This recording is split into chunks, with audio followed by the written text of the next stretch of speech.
And welcome back. We're following breaking news now. We're following SEPTA's call for a strike. They're holding a news conference at the Marriott. Let's listen in right now. The past events that brought us here tonight.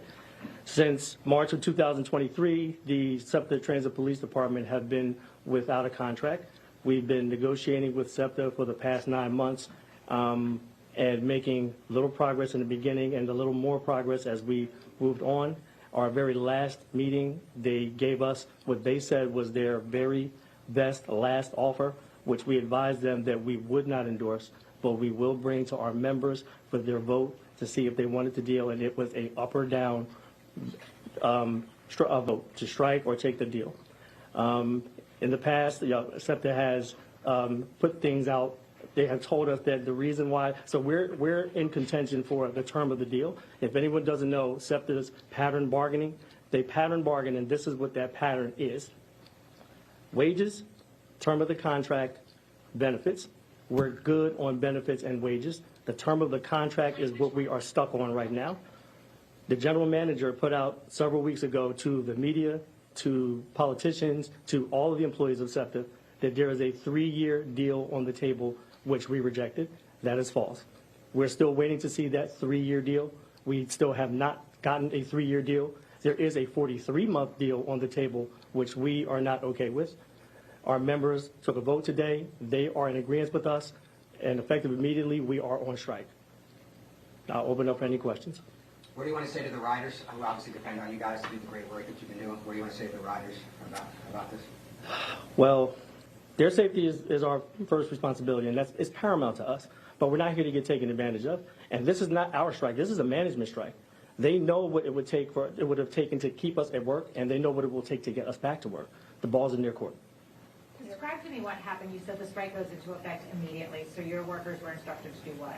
To report to their headquarters immediately and turn in their equipment and report down here.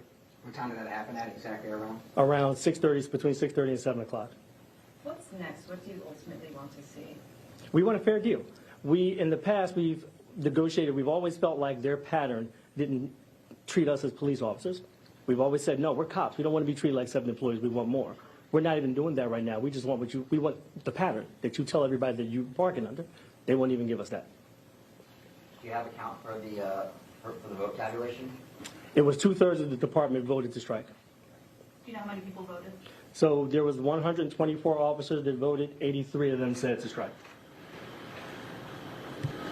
When do you get back together with SEPTA now? You've been in this conference room. You've been going across the street to talk to them.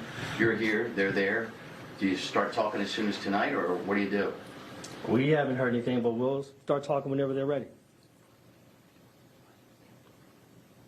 So, sorry, let me triple check. So the sticking point is the term of the contract. You would accept a 3-year deal. Correct. If they give us a deal that encompasses 36 months, we can sign it now. We still have not seen that deal, and they've put that on. You guys have heard that there's a 3-year deal on the table, 13% increases. We still haven't seen that deal. We can count 36, 43. Maybe they can't. We can. What's the sentiment right now among your work? Everybody in your union. I think that's clear. For the past few weeks, as you remember, there was a strike deadline for November the 20th. We bypassed that because we believed that it would have been unfair to the riders if we went then. We were willing to continue negotiating. They forced us to where we are right now. So this is not on us. This is on them. I want to say something about binding arbitration.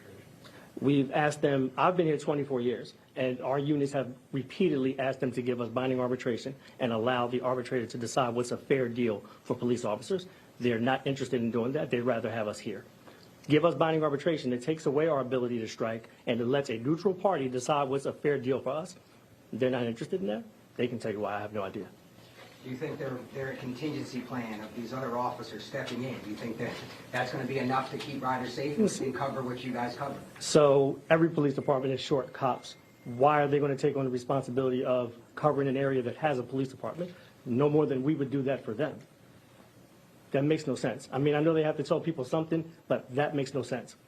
Every police department is short, and if they're suggesting that they're going to pay them overtime to do that, pay us. Troy, what would you tell the riders, the commuters in the morning? You're listening to Troy Parham, the FOP Lodge 109 president, who's giving a news conference there, talking about the 170 police officers who have voted to go on strike. They've been negotiating a contract for 9 months now, and they have worked without a contract. He said they have reached a point where they agree on wages and benefits, but the term of the contract they do not agree on. They will implement Philadelphia Police, the city, and I should say SEPTA, releasing a statement saying they will implement a contingency plan to ensure the safety and security of customers and employees. They will have supervisory transit officers working extended shifts along with other officers as support. Of course, we'll see you back here at 11 p.m. for more on this developing story. I'm Fred Shropshire. We'll see you then at 11.